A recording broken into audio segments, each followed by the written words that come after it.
So welcome back to the channel. तो हम पढ़ने वाले next topic which is kingdom Protista. देखो किंगडम प्रोटिस्टा के अंदर सबसे पहली बात आती है, इसके अंदर क्या क्या आते हैं। इसके सारे अंदर इसके अंदर यूकैरियोट्स आते हैं एंड यूनिसेलुलर ऑर्गेनिजम्स आते हैं। ध्यान रखना, इसके अंदर सारे के सारे क्या आते हैं, यूनिसेलुलर एंड यूकैरियोटिक ऑर्गेनिजम्स आते हैं। यानी कि इनके पास क्या होती है, मेम्ब्रेन बाउंड ऑर्गेनेलीज होती हैं, मेम्ब्रेन बाउंड सेल ऑर्गेनेलीज होती हैं क्योंकि ये यूकैरियोटिक हैं। एंड इनके पास क्या होते हैं, मेम्ब्रेन बाउंड न्यूक्लियस होता है। ठीक है, यूनिसेलुलर यानी ये सिंगल सेल के बने होते हैं। तो याद रखना, प्रोटिस्टा के अंदर सारे के सारे यूकैरियोट्स एंड यूनिसेलुलर्स होते हैं। दूसरी बात ये आती है कि यहाँ पर क्या होती है, इसकी जो बाउंड्रीज होती हैं ये वेल डिफाइंड नहीं होती, they are not well defined. इसकी बाउंड्रीज होती हैं ये वेल डिफाइंड नहीं होती, इसकी बाउंड्रीज होती हैं बिल्कुल भी वेल डिफाइंड नहीं होती। इसका एग्जाम्पल क्या है, इसका मतलब क्या है, देखो इसका मतलब ये है कि अगर हम बात करें कोई एक प्रोटिस्टा की, तो किसी और एक बायोलॉजिस्ट के लिए एक प्रोटिस्टा कुछ और होगा और दूसरे के लिए कुछ और होगा। जैसे इसका एग्जाम्पल दूँ मैं, अगर मेरे पास एक फोटोसिंथेटिक प्रोटिस्टन है, जैसे कि सिंपल से एग्जाम्पल है क्लोरेला एंड क्लेमाइडोमोनास, है ना। ये फोटोसिंथेटिक होते हैं और ये सिंगल सेल्ड भी हैं। तो किसी एक बायोलॉजिस्ट के लिए जो कि देख रहा है कि हाँ प्रोटिस्टा यूनिसेलुलर है, उसके लिए ये प्रोटिस्टा होगा, और किसी दूसरे साइंटिस्ट के लिए, किसी और दूसरे बायोलॉजिस्ट के लिए, किसी और बॉटनिस्ट के लिए यही सेम एक प्लांट होगा, एक प्लांटी का मेंबर होगा। तो इस तरह से इसकी जो बाउंड्रीज हैं बिल्कुल भी वेल डिफाइंड नहीं है। तीसरी बात ये आती है कि यहाँ पर जो हमारे पास प्रोटिस्टा होता है, इसके अंदर कौन कौन आते हैं। देखो इसके अंदर कौन कौन आते हैं, इसके अंदर सबसे पहले आते हैं हमारे पास क्राइजोफाइटा। इसके अंदर दूसरा हमारे पास आते हैं डाइनोफ्लैगेलेट्स। तीसरा इसके अंदर आते हैं यूग्लेनॉइड्स। चौथा इसमें आते हैं स्लाइम मोल्ड्स, और पांचवा इसके अंदर आते हैं प्रोटोजोअन्स। देखो इनमें हमको मोड ऑफ न्यूट्रिशन कैसे याद रखना है। देखो जो शुरू के दो होते हैं ये याद रखना, ये आपके ऑटोट्रॉफिक हैं, और जो लास्ट के दो हैं ये हेटेरोट्रॉफिक हैं। वहीं जो हमारा यूग्लेनॉइड होते हैं ये जो होते हैं मिक्सोट्रॉफिक होते हैं, यानी इनमें दोनों देखने को मिलता है, हेटेरोट्रॉफिक भी और ऑटोट्रॉफिक भी। कैसे होता है वो देखेंगे। नेक्स्ट आता है, देखो नेक्स्ट बात ये आती है कि यहाँ पर क्या होता है, ये कनेक्टिंग लिंक फॉर्म करता है, वेरी इंपॉर्टेंट थिंग। तो ये जो होता है, ये किंगडम क्या करता है, लिंक फॉर्म करता है with the others dealing with plants, animals and fungi. ये कनेक्टिंग लिंक की तरह एक्ट करता है, ठीक है, क्योंकि इसमें देखो इसके अंदर ऑटोट्रॉफ्स भी आते हैं, हेटेरोट्रॉफ्स भी आते हैं।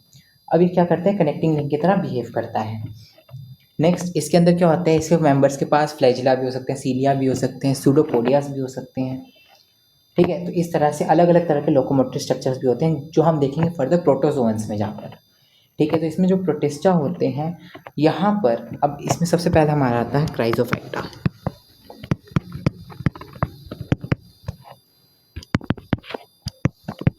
याद रखना, क्राइजोफाइटा की हम बात करते हैं। क्राइजोफाइटा जो होती है इसके अंदर डायटम्स आते हैं, इसके अंदर गोल्डन एल्गी भी आती है जिसको हम डेस्मिड्स बोलते हैं।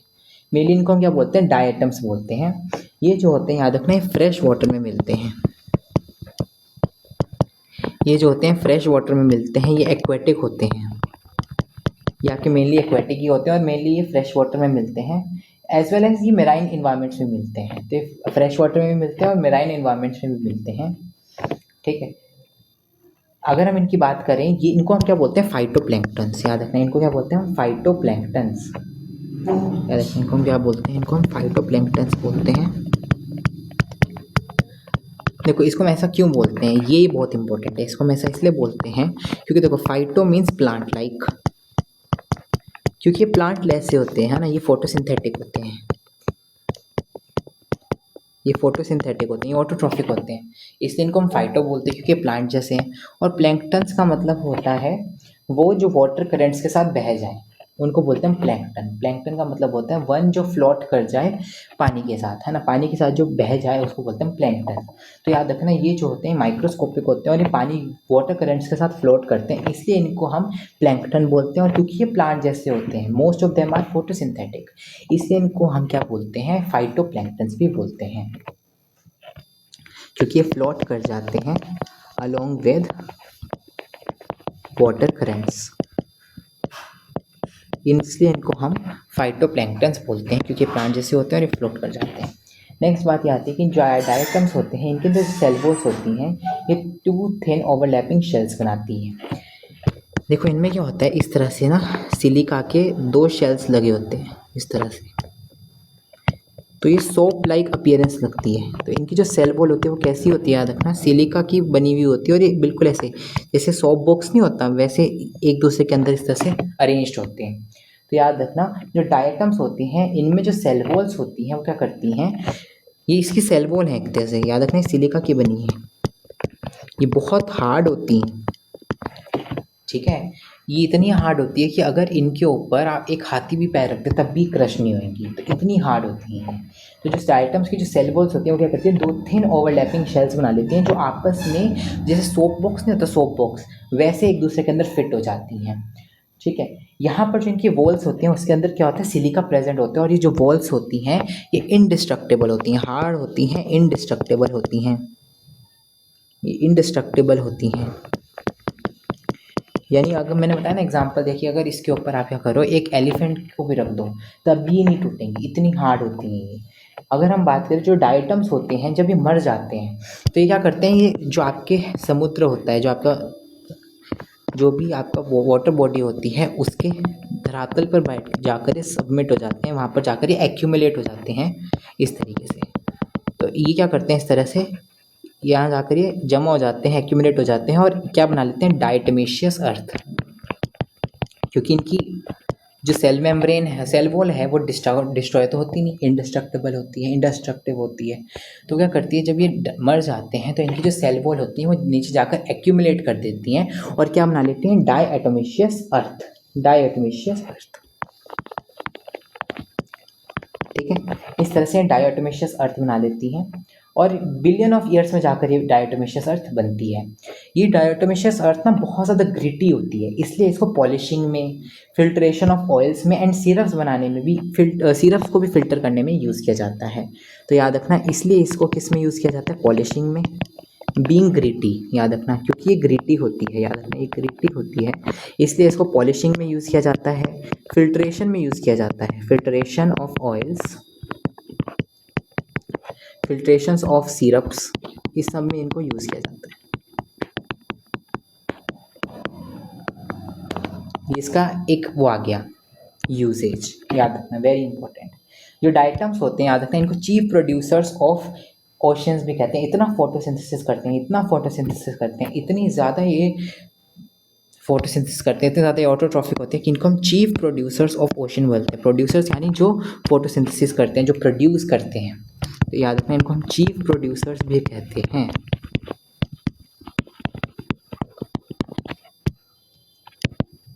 ऑफ ओशियन, वेरी इंपॉर्टेंट, इसलिए इनको हम chief producers of the ocean भी कहते हैं। नेक्स्ट आता है डायनोफ्लैजेलेट, याद रखना। सेकंड आता है हमारे पास डायनोफ्लैजेलेट्स,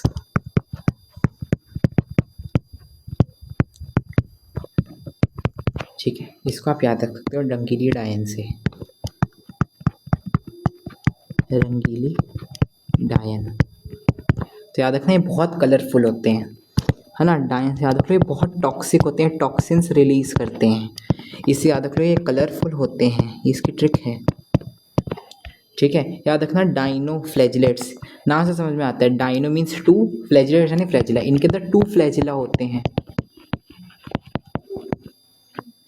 इनके अंदर 2 फ्लैजिला प्रेजेंट होते हैं, एक इसके अंदर लेटरल फ्लैजिला प्रेजेंट होता है, एक ट्रांसवर्स फ्लैजिला प्रेजेंट होता है, है ना, एक लॉन्गिट्यूडिनल फ्लैजिला प्रेजेंट होता है और एक ट्रांसवर्स फ्लैजिला प्रेजेंट होता है। Sorry, longitudinal.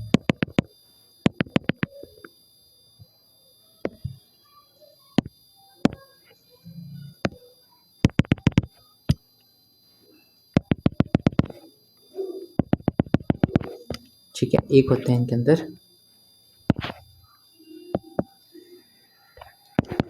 दो फ्लैजिला प्रेजेंट होता है। एक होता है इनके अंदर ट्रांसवर्स और एक होता है लॉन्गिट्यूडिनली प्रेजेंट होता है, लॉन्गिट्यूडिनल। ठीक है, तो इस तरह से आप इसको याद रख सकते हो। तो सबसे पहली बात ये आती है कि याद रखने मोस्टली मेराइन होते हैं। ये जो होते हैं मोस्टली मेराइन होते हैं, ये ज़्यादातर मेराइन होते हैं। फ्यू फ्रेश वाटर होते हैं, फ्रेश वाटर बहुत ही कम मिलते हैं, मेनली ये मेराइन ही होते हैं और ये फोटोसिंथेटिक होते हैं। ये जो होते हैं याद रखना, ये फोटोसिंथेटिक होते हैं, ये ऑटोट्रॉफिक होते हैं, ये भी फोटोसिंथेसिस करते हैं। मैंने बताया था ना, सूर्य के दो जो हैं वो फोटोसिंथेटिक हैं, उसके बाद मिक्सोट्रॉफिक है, उसके बाद हेटेरोट्रॉफिक है।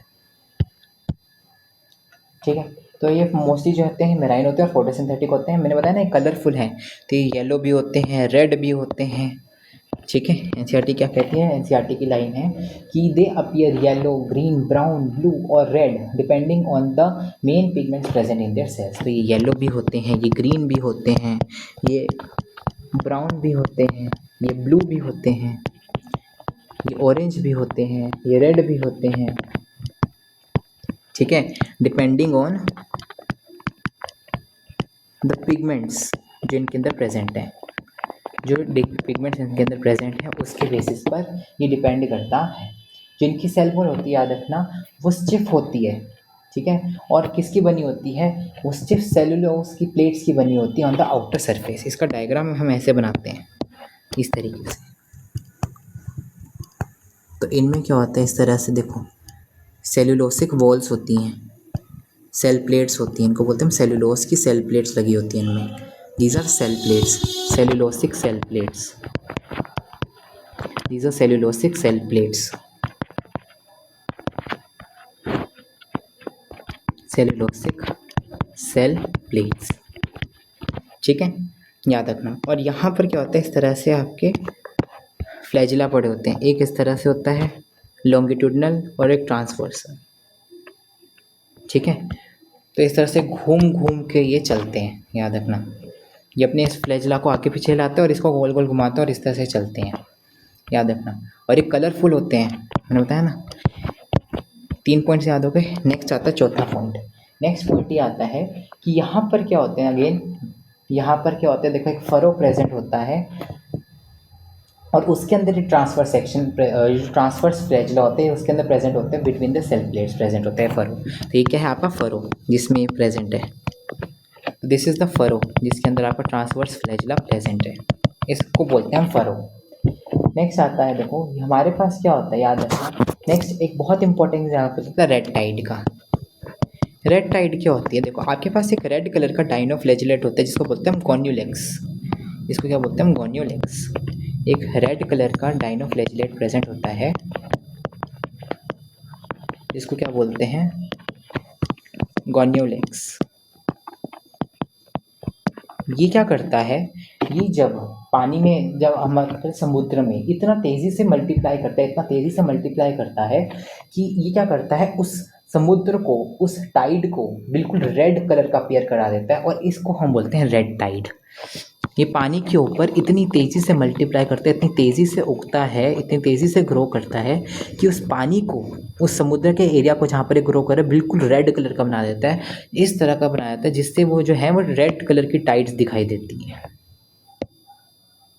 ठीक है, वो जो टाइड्स हैं वो रेड कलर की नजर आती है। तो याद रखना ये किसके कारण होता है, गॉन्यूलेक्स। ये वेरी इंपॉर्टेंट है, इसके ऊपर क्वेश्चन बन सकते हैं। तो जो रेड टाइड होती है वो किसके कारण आती है, वो एक रेड कलर के डाइनोफ्लैजिलेट के कारण आती है, जिसको बोलते हैं हम गॉन्यूलेक्स। और वो क्यों आती है, क्योंकि रैपिडली मल्टीप्लाई करता है और उस कारण से जो आपका सी होता है वो रेड कलर का दिखाई देता है।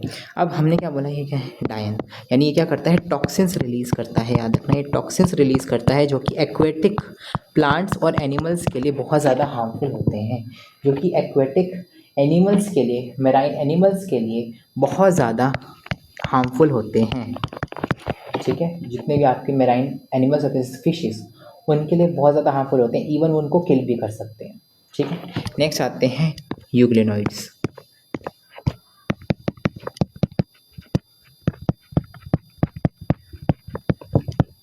यूग्लेनॉइड्स में कौन आते हैं हमारे पास? यूग्लेना, जो हम बचपन से पढ़ते आ रहे हैं, यूग्लेना। तो याद रखना यूग्लेना कैसा दिखता है, ये ऐसा दिखता है। याद रखना ये मोस्टली जो होता है फ्रेश वाटर ऑर्गेनिज्म होता है। अभी हम देखेंगे, देखो इस तरह से दिखता है। इसमें ना इस तरह से एक छोटा फ्लैजिला होता है और इसमें एक बड़ा फ्लैजिला होता है। इसमें दो फ्लैजिला होते हैं, याद रखना, एक छोटा फ्लैजिला होता है और एक लंबा फ्लैजिला होता है इस तरीके से। और इसके अंदर भी आपको क्लोरोप्लास्ट देखने को मिलते हैं। ठीक है, तो याद रखना ये मोस्टली हमारा एक्वेटिक होता है, मोस्टली फ्रेश वाटर होता है। ठीक है, यहाँ पर मोस्टली फ्रेश वाटर होते हैं, मेजॉरिटी जो होते हैं फ्रेश वाटर ऑर्गेनिजम्स होते हैं। और वो भी किस में मिलते हैं? स्टेगनेंट वाटर में मिलते हैं। उसमें भी किस में मिलते हैं? याद रखना स्टेगनेंट वाटर में मिलते हैं। नेक्स्ट बात करते हैं, इनमें क्या होता है? इनमें सेल वॉल की जगह क्या प्रेजेंट होती है? पेलिकल। इस तरह की एक प्रोटीन की कवरिंग प्रेजेंट होती है, जिसको क्या बोलते हैं? पेलिकल।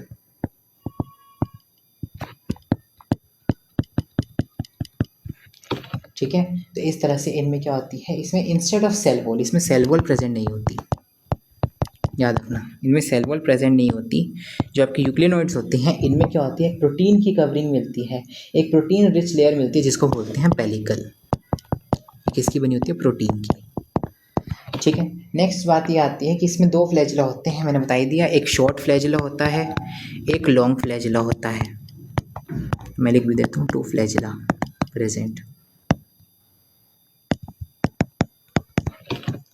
ठीक है, though they are photosynthetic in the presence of sunlight, they when deprived of sunlight they behave like heterotrophs by predating on other small animals। देखो होता क्या है, जब दिन के समय सनलाइट प्रेजेंट होती है, जैसे आपके पास ये यूग्लेना है, मान लो इस यूग्लेना है,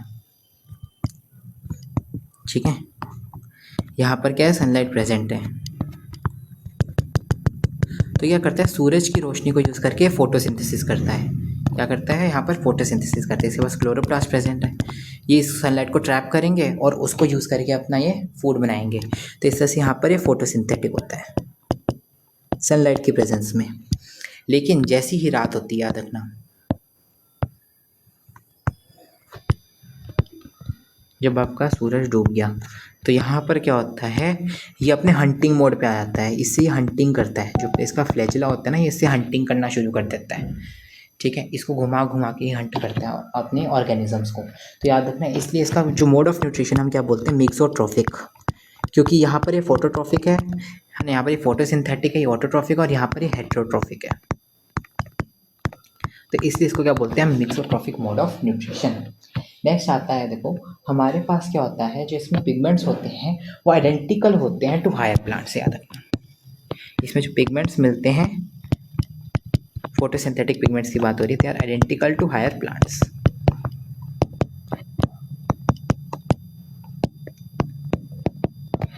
ठीक है, इसका एग्जांपल क्या है? वी ऑल नो यूग्लेना, सबसे अच्छा एग्जांपल इसका यूग्लेना। ठीक है, तो हमने क्या पढ़ा यूग्लेनॉइड्स में? ये मोस्टली मेजॉरिटी ऑफ देम जो होते हैं फ्रेश वाटर में मिलते हैं, उसमें भी स्टेगनेंट वाटर में मिलते हैं। इनमें सेल वॉल प्रेजेंट नहीं होती, इंस्टेड इनमें पेलिकल प्रेजेंट होती है, जो कि एक प्रोटीन रिच लेयर होती है। इनमें दो दो फ्लैजिला प्रेजेंट होते हैं, एक छोटा और एक लंबा। और इसमें क्या होता है? ये डे टाइम में क्या होते हैं? फोटोसिंथेटिक होते हैं, और जैसे ही धूप चली जाती है ये अपने हंटिंग मोड पे आ जाते हैं, हेटेरोट्रॉफिक बन जाते हैं, यानी इन्हें मिक्सोट्रॉफिक मोड ऑफ न्यूट्रिशन मिलता है। इनमें जो फोटोसिंथेटिक पिगमेंट्स मिलते हैं वो आइडेंटिकल होते हैं टू हायर प्लांट्स, और इसका एग्जाम्पल है यूग्लेना। That's it. नेक्स्ट आता है हमारा फोर्थ, आता है हमारा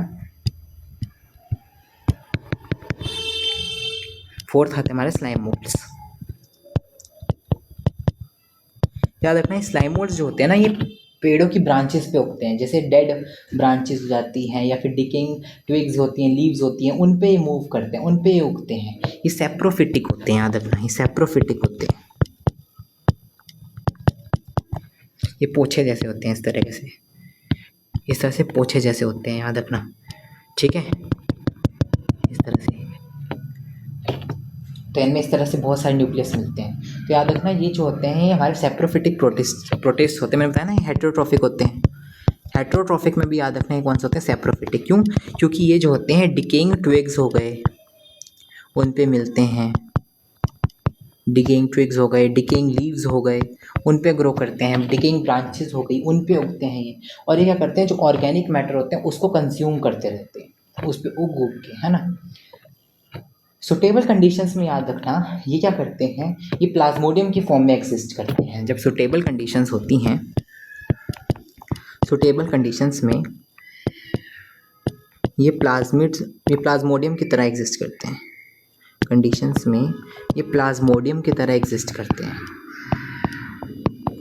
ये जो मैंने बनाया है यहाँ पर स्ट्रक्चर याद रखना है किसका स्ट्रक्चर है, प्लाज्मोडियम का स्ट्रक्चर है। ये किसका स्ट्रक्चर है, प्लाज्मोडियम। ये मैंने प्लाज्मोडियम बनाया। तो नॉर्मल याद रखना ये प्लाज्मोडियम बिल्कुल डिफरेंट है उससे जो मलेरिया कॉज करता है। यहाँ पर इस स्ट्रक्चर को, ये जो स्ट्रक्चर है जिस फॉर्म में ये मिल रहा है इसको हम प्लाज्मोडियम फॉर्म बोल रहे हैं। और यही है जो स्प्रेड करता है, जो ग्रो करता है ना, आपकी ब्रांचेस पे, आपके लीव्स पे, जो हमने ऊपर बात की थी। अनफेवरेबल कंडीशन में क्या होता है, यहाँ पर ये जो प्लाज्मोडियम होता है डिफ्रेंशिएट कर देता है और इस पर फ्रूटिंग बॉडीज़ बन जाती हैं। इस तरह से इसमें फ्रूटिंग बॉडीज़ बन जाती है। इस तरह से फ्रूटिंग बॉडीज़ बन जाती हैं। और इन फ्रूटिंग बॉडीज़ में क्या बन जाते हैं, स्पोर्स। इनमें क्या बन जाते हैं, स्पोर्स। इस तरह से स्पोर्स बन जाते हैं। इस तरह से इनमें स्पोर्स बन जाते हैं। तो याद रखना अनफेवरेबल कंडीशन में होता है ये। फेवरेबल कंडीशन में प्लाज्मोडियम की फॉर्म में एग्जिस्ट करते हैं, लेकिन जब अनफेवरेबल कंडीशन आती है तो यहाँ पर क्या बन जाती हैं, फ्रूटिंग बॉडीज़। और इन फ्रूटिंग बॉडीज़ में क्या होते हैं, स्पोर्स। इनमें क्या बन जाते हैं, स्पोर्स। और ये फ्रूटिंग बॉडीज़ बाद में जाकर बर्स्ट कर जाती हैं और ये जो स्पोर्स होते हैं ये बाहर जाकर रिलीज़ हो जाते हैं, ठीक है। और ये जाकर जर्मिनेट कर जाते हैं। तो देखो ये जो स्पोर्स होते हैं इनकी खास बात ये होती है कि जो स्पोर्स होते हैं इनके पास जो सेल वॉल प्रेजेंट होती है, ये जो स्पोर्स की बात हो रही है, ये किसकी बात हो रही है, स्पोर्स की। तो इनके पास जो सेल वॉल होती है वो आइडेंटिकल होती है प्लांट्स के, यानी ये सेलुलोज की बनी होती है। ये ट्रू सेल वॉल होती है, याद रखना। यानी इनके पास जो सेल वॉल्स होती हैं वो ट्रू सेल वॉल्स होती हैं, वो बिल्कुल हायर प्लांट्स की तरह होती हैं, ठीक है। इनमें जो स्पोर्स के पास सेल वॉल होती है उनकी बात हो रही है, इनके पास ट्रू सेल वॉल होती है। ये जो होते हैं ट्रू सेल वॉल का मतलब क्या है कि ये प्लांट्स के साथ आइडेंटिकल होती हैं, आइडेंटिकल टू हायर प्लांट्स, ये इसका मतलब है, ठीक है। ट्रू सेल वॉल्स होने का मतलब है कि ये आइडेंटिकल होती हैं टू हायर प्लांट्स। नेक्स्ट ये जो होते हैं एक्सट्रीमली रेजिस्टेंट होते हैं और सर्वाइव करते हैं फॉर मेनी ईयर्स। स्पोर्स की बात हो रही है क्योंकि इनके पास ट्रू सेल वॉल है तो ये बहुत लंबे समय तक ही सर्वाइव कर सकते हैं, क्योंकि अनफेवरेबल कंडीशन में बन रहे हैं ना, इसलिए बन रहे हैं क्योंकि एक्सट्रीमली रेजिस्टेंट होते हैं और ये सर्वाइव कर सकते हैं बहुत सारे सालों तक, है ना। Even under adverse condition. जो स्पोर्स होते हैं याद रखना बाद में जाकर ये एयर करंट्स के थ्रू डिस्पर्स कर जाते हैं, अलग अलग एरियाज पर पहुंच जाते हैं, ठीक है। ये हमको याद रखना है। This is slime moulds. Slime moulds में हमको ये याद रखना है कि ये सेप्रोफिटिक होते हैं, ये डिकेइंग ट्विग्स और लीव्स पर ग्रो करते हैं। इनमें सुटेबल कंडीशन में जो फॉर्म देखने को मिलती है वो होती है प्लाज्मोडियम, जो कि कुछ इस तरह से दिखती है। वहीं जब अनफेवरेबल कंडीशन आती है तो इनमें क्या होते हैं, इस तरह से फ्रूटिंग बॉडीज़ बन जाती हैं जिनके अंदर स्पोर्स बनते हैं। इन स्पोर्स की क्या खास बात होती है कि इनके पास ट्रू सेल वॉल होती है। ट्रू सेल वॉल होने का मतलब ये है कि ये जो सेल वॉल होती है बिल्कुल जैसे हायर प्लांट्स में सेल वॉल मिलती है सेलुलोज की बनी हुई, बिल्कुल वैसी होती है। और यही रीज़न है क्योंकि इनके पास इतनी अच्छी सेल वॉल होती है तो ये हाईली रेजिस्टेंट होते हैं, ये एडवर्स कंडीशंस में भी सर्वाइव कर जाते हैं। और यही रीज़न है कि अनसुटेबल कंडीशंस में बनते हैं, अनफेवरेबल कंडीशंस में बनते हैं, ताकि क्योंकि ये फेवरेबल इसलिए क्योंकि ये क्या करते हैं, याद रखना, ये क्या होते हैं, हाईली रेजिस्टेंट होते हैं, तो इसलिए अनफेवरेबल कंडीशंस में ये बनते हैं। बाद में ये एयर करंट्स के थ्रू ये जाकर स्प्रेड कर जाते हैं, है ना। इस तरह से बाहर जाकर स्प्रेड कर जाते हैं एयर करंट्स के थ्रू। नेक्स्ट आते हैं हमारे पास प्रोटोजोअन्स। प्रोटोजोअन्स नाम से समझ में आ रहा है, प्रोटो यानी पुराना, जोन्स यानी एनिमल्स। याद रखना पुराने एनिमल्स, इनको क्या बोलते हैं, प्रिमिटिव एनिमल्स, याद रखना। तो ऑल प्रोटोजोअन्स जो होते हैं ये हेटेरोट्रॉफ्स होते हैं। और ये जो होते हैं, याद रखना, हेटेरोट्रॉफ्स होते हैं, ठीक है। और ये प्रेडेटर्स या फिर पैरासाइट्स की तरह रहते हैं, ठीक है। या तो ये पैरासिटिक होते हैं या फिर ये प्रेडेटर्स होते हैं। तो ये प्रेडेटर्स और पैरासाइट्स की तरह रहते हैं। नेक्स्ट आता है, याद रखना, ये जो होते हैं प्रिमिटिव, मैं बताया ना, they are primitive relatives of animals. ये पुराने एनिमल्स होते हैं, इनको याद रखना, दे आर पुराने animals. They are primitive relatives of animals. ठीक है, ये आ सकते हैं, who are primitive relatives of animals, protozoans. Now 4 major groups होते हैं प्रोटोजोअन्स के अंदर। ये किसके आधार पर होते हैं? लोकोमोटरी स्ट्रक्चर्स के बेसिस पे। बेस्ड ऑन लोकोमोटरी स्ट्रक्चर्स ये फर्दर डिवाइडेड होते हैं इनटू अमीबॉइड। देखो इनमें क्या होते हैं, अमीबॉइड जो प्रोटोजोअन्स होते हैं उनके पास क्या होते हैं? सूडोपोडियाज होते हैं। मैं यहीं पे लिख देता हूँ, इनके पास क्या होते हैं? सूडोपोडियाज होते हैं। सूडो मतलब फॉल्स, पोडिया मीन्स फीट। तो इनके पास क्या होते हैं? फॉल्स फीट होते हैं। इन सूडोपोडियाज को ये एक्सटेंड कर करके मूव करते हैं, इन्हीं को यूज़ करते हैं वो अपना फूड भी एनगल्फ करने के लिए, वो इन्हीं को यूज़ करते हैं। इस तरह से क्या करते हैं? सूडोपोडियाज को एक्सटेंड कर करके ये अपने फूड को एनगल्फ करते हैं और इस तरह से एंडोसाइटोसिस भी परफॉर्म करते हैं, और इसी की मदद से एक्सोसाइटोसिस भी परफॉर्म करते हैं। तो याद रखना ये सूडोपोडियाज इनके लिए बहुत इंपॉर्टेंट होते हैं, लोकोमोटरी स्ट्रक्चर्स होते हैं यहाँ पर। याद रखना ये जो ऑर्गेनिजम्स होते हैं फ्रेश वाटर में रहते हैं। अमीबॉइड प्रोटोजोअन्स की बात हो रही है। ये जो होते हैं ये कहाँ रहते हैं? फ्रेश वाटर में भी रहते हैं, सी वाटर में भी रहते हैं, मॉइस्ट सॉइल में भी रहते हैं। ठीक है, ये फ्रेश वाटर में भी रहते हैं, ये जो होते हैं मेराइन वाटर में भी रहते हैं, और ये जो होते हैं सॉइल वाटर में भी रहते हैं। यानी जैसे आपका मिट्टी का पानी होता है जिसको हम बोलते हैं ना कीचड़, उसमें भी रहते हैं ये क्या करते हैं? सूडोपोडियास की मदद से अपने प्रे को कैप्चर भी करते हैं और उसी की मदद से ये चलते भी हैं। मैंने बता दिया। इसके सबसे अच्छा एग्जाम्पल है अमीबा, और इसी में आपका आता है एंटमीबा हिस्टोलिटिका। जो हम एंटमीबा हिस्टोलिटिका पढ़ते हैं वो इसी का एग्जाम्पल आता है।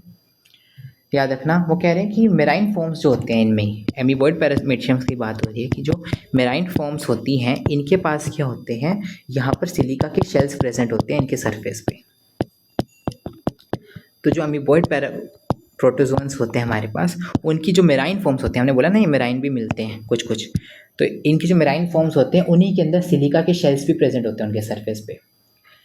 ठीक है, इसके एग्जाम्पल में बता दिया अमीबा, एंटमीबा हिस्टोलिटिका। ये क्या कॉज करता है? ये अमीबियासिस कोज करता है। एंटमीबा हिस्टोलिटिका क्या कोज करता है? अमीबियासिस कोज करता है। नेक्स्ट आता है फ्लैजिलेटेड प्रोटोजोअन्स।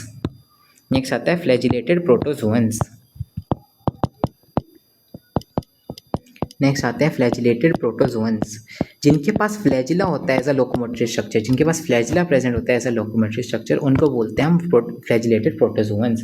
तो इनके पास क्या होता है? याद रखना ये फ्री लिविंग भी हो सकते हैं, ये पैरासिटिक भी होते हैं। इनके पास फ्लैजिला प्रेजेंट होता है। ठीक है, इनकी जो पैरासिटिक फॉर्म्स होती है, देखो इनकी भी पैरासिटिक फॉर्म्स एग्जिस्ट करती हैं जो कि पैथोजेनिक होती हैं, जो कि डिसीज कॉजिंग होती है। इसका सबसे अच्छा एग्जांपल होता है आपका ट्रिपैनोसोमा। याद रखना इसको क्या, ये जो होते हैं ये क्या कॉज करता है? स्लीपिंग सिकनेस कॉज करता है।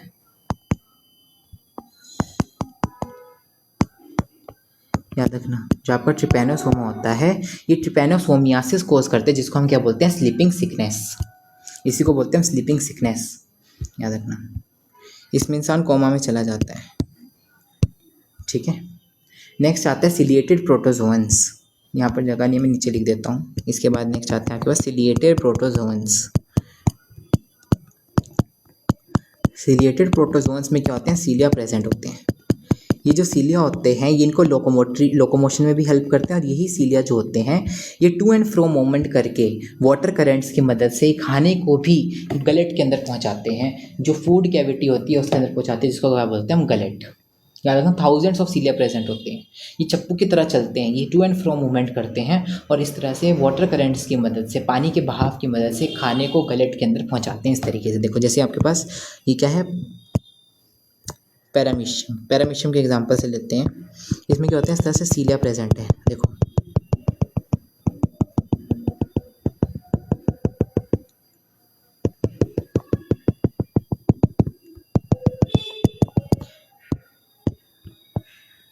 तो जैसे ये फूड पार्टिकल है, ये क्या करते हैं? फ्लैजिला इसको आगे आगे से डालता रहेगा। ठीक है, 2 मिनट।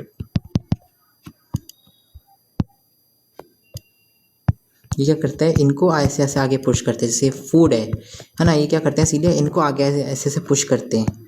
ठीक है, माउथ की तरफ, और फाइनली क्या करते हैं, इसको गलेट में डाल देते हैं। यहाँ पर क्या होती है, फूड वैक्यूल होती है, ये फाइनली फूड जो होता है फूड वैक्यूल में चला जाता है।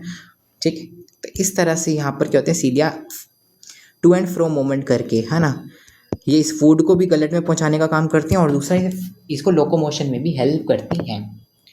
यहाँ पर क्या होता है, याद रखना, इसका एग्जाम्पल क्या है, मैंने बता दिया, पैरामीशियम। पैरामीशियम। नेक्स्ट आता है स्पोरोजोन्स। स्पोरोजोन्स याद रखना, अब इनका नाम से समझो, स्पोरोजोन्स के, जोन्स यानी एनिमल्स या प्रोटोजोन से भी आप कह सकते हो, और स्पोरोजोन्स में क्या आता है, स्पोर। देखो स्पोर यानी इनमें क्या होता है, इसका नाम से समझो, इसका नाम ऐसा क्यों रखा गया स्पोरोजोन्स, क्योंकि इनमें क्या होता है, इनकी लाइफ में एक इन्फेक्शियस स्पोर लाइक स्टेज ज़रूर आती है। इनकी जो लाइफ साइकिल होती है उनमें एक इन्फेक्शियस स्पोर लाइक स्टेज ज़रूर आती है जो इन्फेक्शन कोज करती है। ठीक है, याद रखना, infected spore like stage, infectious spore like stage इसमें देखने को मिलती है। इनकी जो लाइफ साइकिल होती है उसमें इनमें इस इन्फेक्शियस स्पोर लाइक स्टेज देखने को मिलती है, इसलिए इनको स्पोरोजोन्स कहा जाता है। जैसे हम पढ़ते हैं प्लाज्मोडियम, इसका एग्जांपल क्या, प्लाज्मोडियम। प्लाज्मोडियम में हम देखते हो इस तरह से, इसमें स्पोर लाइक स्टेज होती है। प्लाज्मोडियम की अगर मैं बात करूँ, सिकल शेप के सेल्स होते हैं, वो इसकी स्पोर लाइक स्टेज होती है। ठीक है, तो इसका सबसे अच्छा एग्जांपल वही बता रहे हैं, प्लाज्मोडियम है, मलेरियल पैरासाइट है। ये क्या करता है, मलेरिया कोज करता है। ये क्या कोज करता है, मलेरिया, याद रखना, कोज करता है। ठीक है, और ये क्या करता है, इस तरह से ह्यूमन पॉपुलेशन को इफेक्ट करता है। ठीक है, तो याद रखना, इसमें भी इस तरह से एक स्पोर लाइक स्टेज देखने को मिलती है अगर हम प्लाज्मोडियम की बात करें। और ये प्लाज्मोडियम इस प्लाज्मोडियम से अलग है जो हमें स्लाइम मॉल में देखने को मिलता है। That's all for today, thank you. अब हम कल बात करेंगे इनटू किंगडम फंजाई।